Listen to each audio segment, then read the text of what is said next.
इससे पहली वीडियो में मैंने बड़ी डिटेल के साथ रिफ्लेक्शन और रोटेशन मैट्रिसेस के आइडिया को इंट्रोड्यूस करवाया था और उसके साथ मैंने ज्योमेट्रिकल फिगर्स की रिफ्लेक्शन वगैरह करके दिखाई थी, या पॉइंट्स को किस तरह से रिफ्लेक्ट करवाया जाता है या रोटेट करवाया जाता है। उसी से रेलिवेंट एक और कॉन्सेप्ट है कोडिंग एंड डी कोडिंग, जिसको आज हम डिस्कस करेंगे। कोडिंग क्या है? Basically coding is the process of converting a message into a specific format using a code. यानी आप किसी कोड के ज़रिए से किसी मैसेज को एक स्पेशल फॉर्म में कन्वर्ट कर देते हैं ताकि कोई दूसरा उसे रीड आउट ना कर सके। A code is a system of symbols, words or signals used to represent other words or meanings. It is often used to hide the actual meaning of a message. तो basically coding करने का purpose क्या होता है कि messages को secure किया जाए ताकि कोई और उसको रीड ना कर सके। इसी तरह मैसेजेस को डीकोड भी किया जाता है। तो जैसे मैसेजेस को इनकोड किया जाता है किसी मैट्रिक्स से मल्टीप्लाई करके, तो मैसेजेस को डीकोड करने के लिए we multiply the coded matrix by the inverse of the given matrix. Means जिस मैट्रिक्स से आपने कोड किया है गिवन मैसेज को, अगर आप उस मैसेज का इनवर्स कैलकुलेट कर लें और उसके बाद उसे मल्टीप्लाई करें तो मैसेज जो है वो डीकोड हो जाएगा। तो इसी कॉन्सेप्ट को हम मज़ीद आगे बढ़ाते हैं, लेकिन फिर से मैं आपको याद करवाता चलूँ कि जैसे मैंने रिफ्लेक्शन के केस में कहा था कि गिवन पॉइंट अगर P है तो रिफ्लेक्शन के बाद उसका नाम मैंने P डैश रख दिया था। तो यहाँ पर भी हम क्या करेंगे, अगर गिवन पॉइंट A है तो मैट्रिक्स से मल्टीप्लाई करने के बाद उसका नाम हम A डैश रख लेंगे, यानी कोडेड होने के बाद उसका नाम A डैश रख लेंगे, और डी कोडेड के केस में हम फिर से उसे A कहेंगे। तो कोड और डी कोड कैसे करना है ये मैं आपको एग्जाम्पल्स के थ्रू बताता हूँ। For example, use the matrix A to encode the message attack where letters A to Z are corresponding to the numbers 1 to 26। तो इस केस में बेसिकली क्या है, हमने कोड करना है मैसेज, अटैक मैसेज है, इसको हमने कोड करना है, यानी इसको हमने हाइड करना है, सिक्योर करके फॉरवर्ड करना है। तो तरीकाकार ये होगा कि अगर जो गिवन मैट्रिक्स है वो 2 बाय 2 का हो तो जिस मैसेज को आपने कोड करना है उसके आप 2 2 के पेयर बना लें। यानी जो गिवन मैसेज है सबसे पहले आप उसको डिवाइड कर लें इनटू ग्रुप ऑफ 2। लाइक यहाँ पर जो अटैक है उसको हम इस तरह से पेयर कर लेते हैं, AT TA एंड CK, 2 2 के पेयर बना लिए हैं। ठीक है, अब इसके साथ हम 3 मैट्रिक्स बना लेते हैं। मीन एक AT के लिए, एक TA के लिए और एक CK के लिए। इस तरह से आपने इसको पहले मैट्रिक्स फॉर्म में लिख लेना है। ठीक है, 2 बाय 1 के जो मैट्रिक्स हैं वो बन जाएंगे। अब AT ये क्या है, ये बेसिकली इनकी पोजीशन है, यानी A जो है आपको पता है अल्फ़ाबेट्स में फर्स्ट पोजीशन पे है तो A के लिए हम 1 यूज़ करेंगे, और जो T है वो 20th पोजीशन पे है तो हम 20 लिख लेंगे। इसी तरह TA में ये बन जाएगा 20 इंटू 1, और जो CK है उसमें C की पोजीशन 3 है और K की पोजीशन 11 है, तो ये बन जाएगा 3 11। इस तरह से जो हमारा मैसेज अटैक है वो मैट्रिक्स फॉर्म में ये बनेगा 120 21 3 एंड 11। इसको हम कोड करते हैं। कोड करने का तरीका क्या होगा, हम नॉर्मली क्या करते हैं, इसके कोई नाम रख लेते हैं, like this is some P Q and R। ये मैंने इनके नाम रख दिए कि ये मैट्रिक्स P है, ये मैट्रिक्स Q है और ये मैट्रिक्स R है। अब हम कैलकुलेट क्या करेंगे, P dash Q dash and R dash, ये 3 नए मैट्रिक्स हम कैलकुलेट करेंगे using the formula P dash is equal to, अब जो आपका मैट्रिक्स है जो आपने यूज़ करना है जिसे ट्रांसफॉर्मेशन मैट्रिक्स कहते हैं वो A है, तो यहाँ हम लिखेंगे A, और P डैश के लिए यहाँ हम लिखेंगे P। इसी तरह Q के लिए A एंड Q डैश के लिए सॉरी, और R डैश के लिए A और R। रिफ्लेक्शन मैट्रिक्स में मैंने सेम यही फार्मूलाज यूज़ किए थे। तो इसको मल्टीप्लाई करते हैं। A इज 1 2 3 1 और जो P है वो 120 है। तो इसको हम सॉल्व कर लेते हैं। वी गेट 1 और 22 ज़ा 40 41 और ये 3 + 20 23। इसी तरह से इसको भी कैलकुलेट करने 1 2 3 1 मल्टीप्लाई बाय Q इज 21। तो ये 20 + 2 एंड 23 ज़ा 60 और 1 61। Next AR which is equal to 1 2 3 1 multiply by R is 311। we get 3 + 22 और 3 3 ज़ा 9 और 11 20। तो अब हमारा जो कोडेड मैसेज है वो इस तरह से बनेगा। P dash Q dash R dash, ये हमारा कोडेड मैसेज बनेगा। मीन P डैश इज 41 23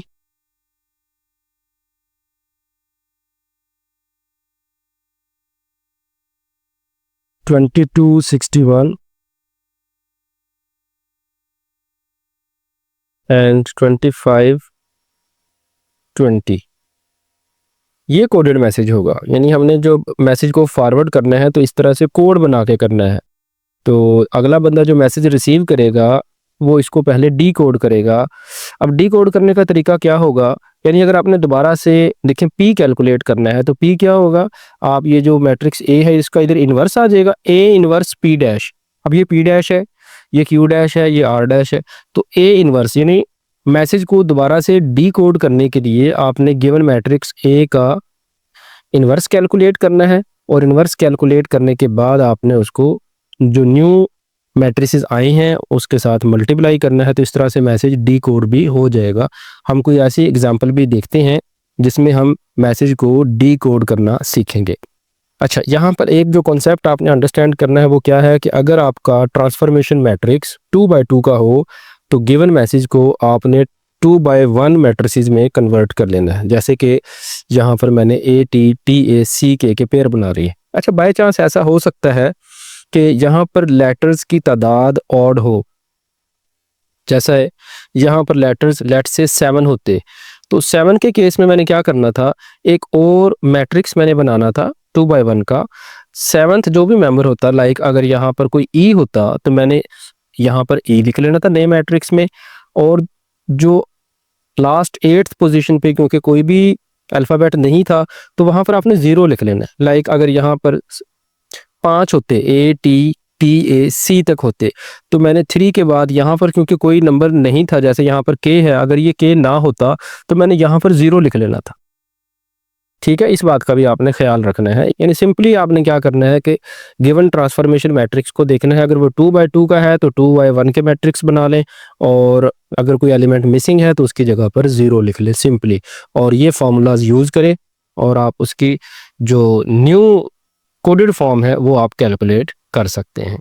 ये मैंने एक्सरसाइज 4.3 का क्वेश्चन नंबर 10 लिखा है, use the matrix A to encode the message. यहाँ पर फिर से हम मैसेज को इनकोड करना सीखेंगे, लेकिन इस केस में जो ट्रांसफॉर्मेशन मैट्रिक्स है वो 3/3 का मैट्रिक्स है, तो इसलिए मैंने ये क्वेश्चन भी पिक किया है।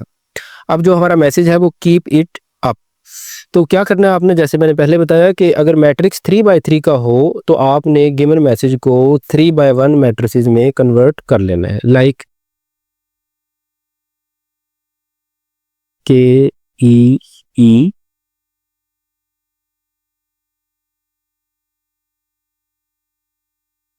PIT and UP। अब जैसा कि मैंने पहले स्टार्ट में लेक्चर के बताया कि अगर कोई कंप्लीट ना हो, जैसे ये 3/1 का मैट्रिक्स कंप्लीट नहीं हो रहा, तो आपने लास्ट एंट्री जो है उसको 0 कर देना है। ठीक है। अब इनकी जो पोजीशन बनती है, यानी के की पोजीशन, ई की पोजीशन, उसके मुताबिक इन मैट्रिसेस को आपने कन्वर्ट कर लेना। लाइक ये जो मैट्रिक्स बनेगा के ई ई वाला, इसको मैं यहाँ पर लिख लेता हूँ। के की जो पोजीशन है वो बनती है 11th, और जो ई है वो 5th पोजीशन पे होता है। तो ये जो मैट्रिक्स के ई ई है ये 11 5 5 में कन्वर्ट हो जाएगा। Next P I T, P की जो पोजीशन है वो 16 होती है, और आई 9th पोजीशन पे है, और टी जो है वो 20th पोजीशन पे होता है। और यू पी, यू जो है वो 21st पोजीशन पे है, और जो पी है वो 16 पोजीशन पे है, और लास्ट जो है वो 0 है, तो वो एज इट इज आती। तो ये जो गिवन मैसेज था उसको हमने मैट्रिक्स फॉर्म में लिख लिया है। इसका अब हम कोई नाम भी रख लेते हैं, let it be some X Y and Z. और जो हमने इसको इनकोड करना है, यानी जो कोडेड मैसेज कैलकुलेट करना है, उसमें हमने कैलकुलेट करना है x dash, y dash and z dash. So x dash, जैसा कि मैंने पहले भी बताया कि रिफ्लेक्शन मैट्रिसेस में भी मैंने इनके यही नाम रखे थे, x dash is equal to A x and y dash is equal to ay and z dash is equal to az। तो इस तरीके से हमने सिंपल मल्टीप्लाई करता है।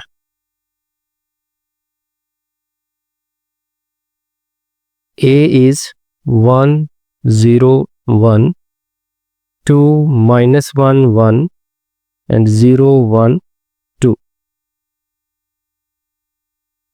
By multiplying with x, x is 11 5 5, इसको आपने मल्टीप्लाई कर लेना है।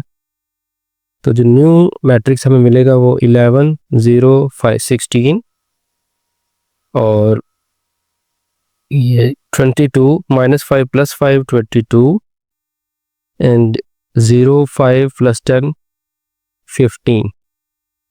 तो ये कोडेड फॉर्म में हमें मिलेगा 16 22 and 50। Similarly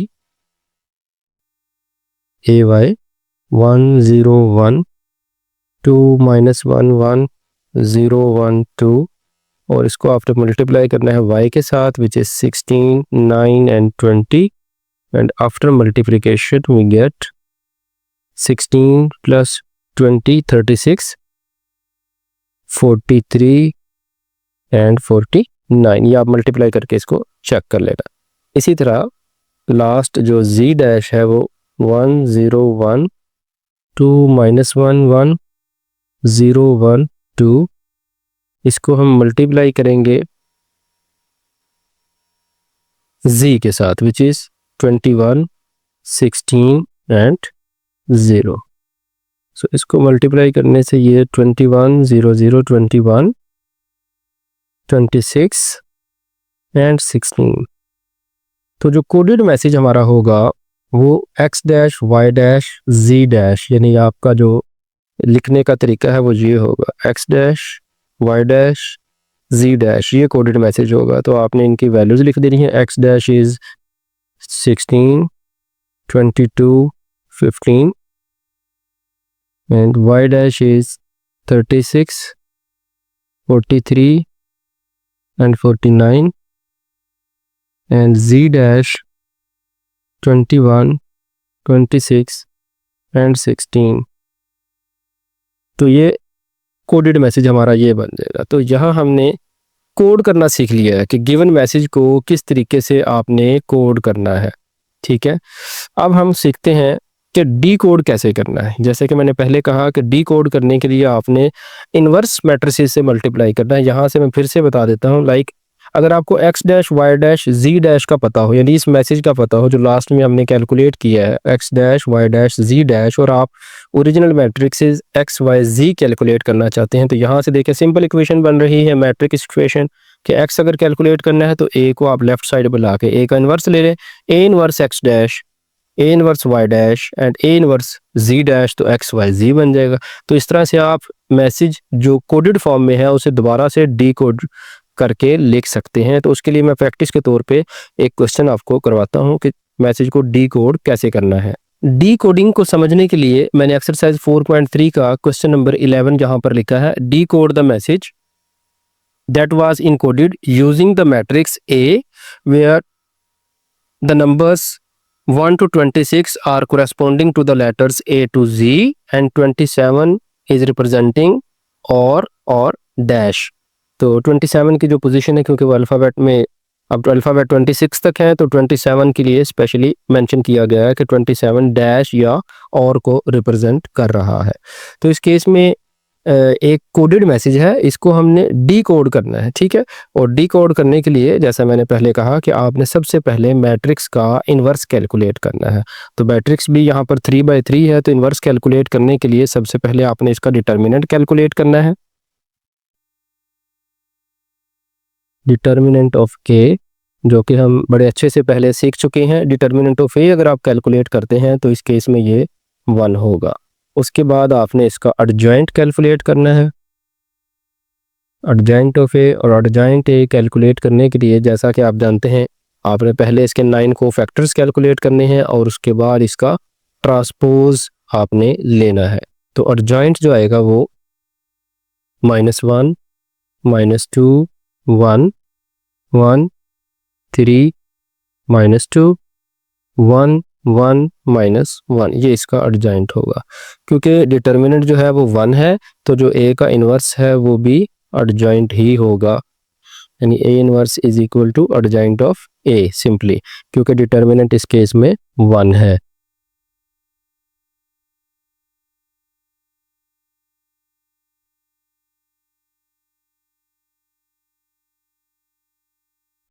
okay, A inverse हमने कैलकुलेट कर लिया है। तो अब हम जो कोडेड मैसेज है उसे डी कोड करेंगे। तो उसके लिए क्या करना है, आपने जो कोडेड मैसेज है उसमें हम मैट्रिसेस के नाम रख लेते हैं, let's say x dash, y dash and z dash. और अब हमने कैलकुलेट क्या करना है, x Y and z. So x calculate करने के लिए x is equal to A inverse x dash. जैसे कि मैंने पिछले क्वेश्चन में भी बताया है, इस केस में आपने इनवर्स लेना है, ठीक है। तो ए इनवर्स इज -1 -2 1 1 3 -2 1 1 -1। इसको मल्टीप्लाई कर देंगे हम एक्स डैश के साथ, which is equal to 11 20 and 43। इसको आपने मल्टीप्लाई कर लेना है। मल्टीप्लाई करने के बाद हमें जो मैट्रिक्स मिलेगा वो माइनस टाइम 8 15 एंड 12, ये मैट्रिक्स होगा, ठीक है।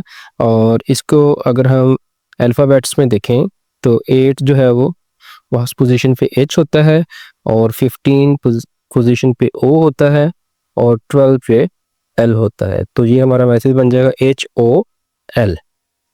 नेक्स्ट हम Y कैलकुलेट करेंगे। Y is equal to A inverse Y dash, which is equal to -1 -2 1 1 3 -2 1 1 -1 multiply by Y dash, which is 25 10 41। इसको अगर आप मल्टीप्लाई करते हैं तो जो मैट्रिक्स हमें मिलेगा वो माइनस टाइम 4 27 और 6 होगा। अच्छा, इस ऐसे केसेस में माइनस जो है उससे कोई फ़र्क नहीं पड़ता, आपने सिंपल अपने मैट्रिसेस बना लेने हैं। तो 4 जो है वो उस पोजीशन पे डी है, और 27 डैश के लिए यूज़ हो रहा है या और के लिए यूज़ हो रहा है, और जो 6 है उस पोजीशन पे एफ है। नेक्स्ट हम कैलकुलेट करते हैं G dash. G dash is equal to A inverse in next हम z कैलकुलेट करेंगे, a inverse z dash, which is equal to 1 -2 -1 -2 1 and 1 3 -2 1 1 -1 multiply by z dash is 22 14 and 41।